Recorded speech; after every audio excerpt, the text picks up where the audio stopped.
ég veit voðalega lítið þannig að hans þingstörf, en þegar ég bara krakki nema bara að þegar ég komin mín unglingsára þá kemur upp þetta þyrlumál. Bittu nú við. Það sem gerist að hann verður eitthvað sjóslys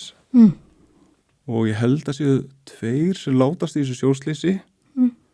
og það var eitthvað hitamál varðandi björgunarþyrluna, hvort það var bara 1 björgunarþyrla á landinu eitthvað þannig og sem var bara ykkur staðar annar staðar, tók tíma náttúrulega að komast hana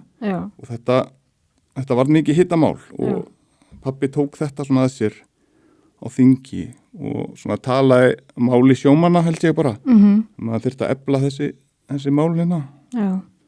og þetta varð svolítið svona heitt mál á þingi, mikið rifist og öskrað og þetta var svona mjög eftirminnilegu tími því að heimili okkar bara fylltist af blómvöndum það var bara, eða í minningunum var það þannig, það var bara stofan fylltist af blómvöndum, það var bara ég veit ekki sjóarar eða eitthvað bara víða að senda bara kveðjur þakkanum fyrir baráttinu og það var síminn stoppaði ekki og annað sko og þetta svona mín minning af pappa sem þingmanni og ég held að vera svona stoltur af honum fyrir það, svona pínu montinn sko, þú veist hann mátt alveg vera það þetta gerðan skildan þó eftir sig en allt annað hef ég náttúrulega bara getið hugmyndum sko. Nei, þetta hefur verið þú veist að þú segir þetta þá man ég eftir einhverju svona og þetta er náttúrulega bara að það var þú veist, það dóu fólk að því að það var ekki þyrla til þetta það var eitthvað og þú veist, og hann náði þessu í gegn